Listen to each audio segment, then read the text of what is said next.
Alright, today on Heavy Mellow Frequency I'm reviewing Sons of Apollo, Psychotic Symphony. This is their first album. They did two. They're considered a supergroup. It's Jeff Scott Soto on vocals, Billy Sheehan on bass and backing vocals, Mike Portnoy on drums and backing vocals, Derek Sherinian and Ron Thal Bumblefoot on guitar. All of them are amazing musicians. They're all pretty much virtuosos at their instruments.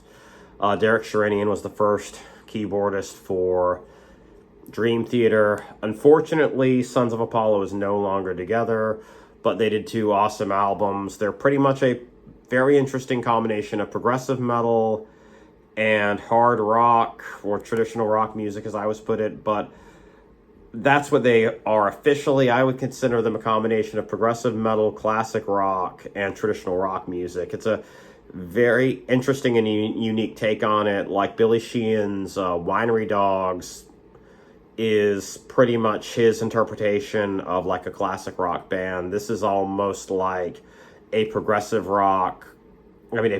metal, classic rock hybrid, there.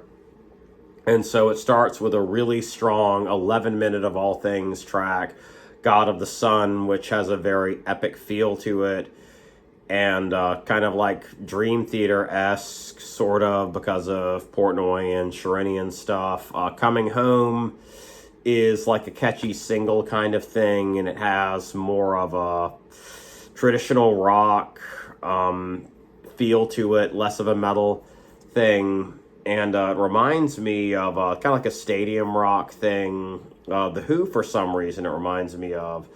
And some of these bands will specifically reference things like, I saw one of the documentaries for Dream Theater's 6 Degrees of Inner Turbulence, and they picked up some albums, and they were like, these are some of the bands that have influenced us for this album. And one of them was 9 Inch Nails, of all things, which is kind of interesting. Alive has like a kind of power ballad-ish, like a subtle power ballad-ish feel to it. Not like a traditional 80s power ballad, but it has more of an epic, uplifting thing to it, which is kind of neat.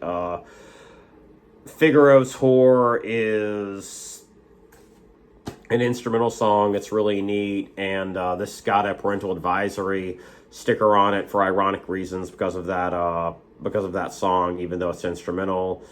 Lost in Oblivion's really cool. Everything on here is excellent. The only progressive metal length tracks are God of the Sun, which is 11 minutes and 12 seconds, which is the first track, and Opus Maximus, which is 10 minutes and 39 seconds. This album also has a completely instrumental version of the album on a second disc, which is pretty cool.